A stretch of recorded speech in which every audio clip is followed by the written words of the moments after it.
4 বছরের জুনিয়র ছেলেকে বিয়ে করলাম পরিবারের বিরুদ্ধে গিয়ে। নিজের পরিবার মেনে না নিলেও ছেলের পরিবার আমায় মেনে নিল।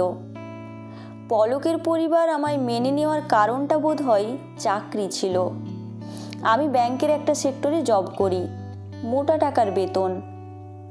বাবা মা যখন জোর করে আমায় বিয়ে দেওয়ার চেষ্টা করলো, তখন পলককে বললাম, বাড়ি থেকে বিয়ের প্রেশার দিচ্ছে, ওনারা আর কোনো কথা শুনতে রাজি নন। পলক তখন করুণ দৃষ্টি নিক্ষেপ করে বলল, তাহলে আমার কি হবে? তোমায় ছাড়া বাঁচবো না। বিয়ে করবে? এখন কিভাবে সম্ভব? কোনো জব নেই, তোমার দায়িত্ব নিব কিভাবে? নিজেই চলি বাবার টাকায়।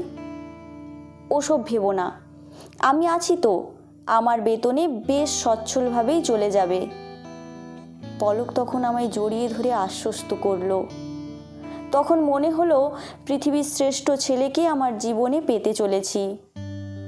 বিয়ের পর পলকের লেখাপড়া, সংসারের খরচ, যাবতীয় যত বিষয় আমার বেতনের টাকাতেই চলতে লাগলো। মাস শুরুতে বেতনের সব টাকা পলকের হাতে তুলে দিতাম, ও নিজেই সব খরচ করত। পলক মাঝে মধ্যে মন খারাপ করে বলতো, তোমার আমার মতো অপদার্থ ছেলেকে বিয়ে করা উচিত হয়নি। তখন বলতাম, ধুর পাগল, তোমার আর আমার কি আলাদা? শুধু ছেলেদেরই দায়িত্ব নিতে হবে এমন কোথাও লেখা আছে? মেয়েরাও এখন দায়িত্ব নিতে পারে। আরও কত রং বেরঙের ফানুস উঠতে লাগলো আমাদের মনে। পরিবর্তনটা শুরু হলো পলকের বিসিএস প্রিলি দেওয়ার পর থেকে। একটুতেই রেগে যাওয়া, ঠিকমতো কথা না বলা, কেমন যেন খিটখিটে মেজাজের হয়ে গেল। ওর পরিবর্তনটা ঠিক মেনে নিতে পারছিলাম না, খুব কষ্ট হচ্ছিল। ভয়ে কিছু বলার সাহসও পেতাম না। ভাবতাম পরীক্ষার টেনশন, তাই পরে সব ঠিক হয়ে যাবে। সব ঠিকঠাক হলো। পলক প্রশাসন ক্যাডারে উত্তীর্ণ হলো। চারিদিকে তার নামের জয় জয়কার।